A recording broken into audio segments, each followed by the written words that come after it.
Je crois qu'aujourd'hui, beaucoup d'entre vous ont entendu ce que Khrouchtchev a dit aux Américains l'autre jour. Vous l'avez lu dans vos journaux. Voici sa déclaration.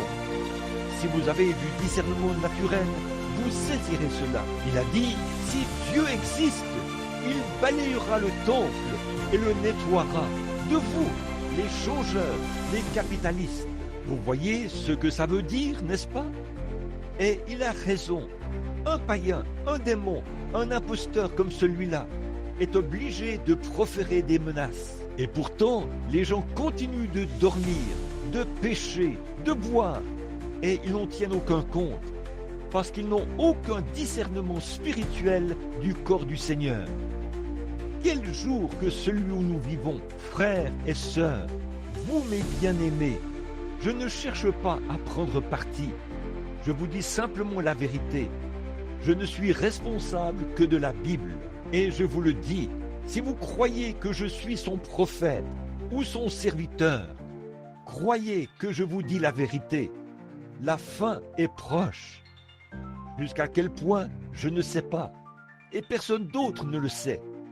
Mais je sais que nous vivons dans les ombres de sa venue. Ne voyez-vous pas ces menaces? Vous voyez ce qu'il possède. La nation essaye de noyer cela dans la boisson et de tourner la chose en plaisanterie. Vous ne pouvez pas réussir.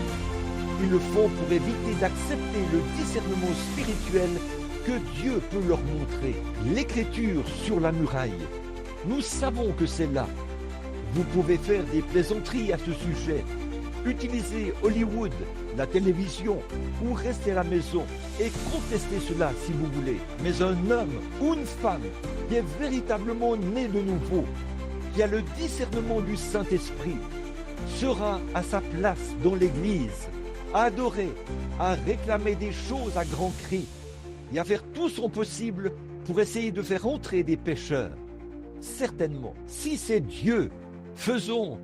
Vous devriez y mettre votre cœur si vous avez du discernement.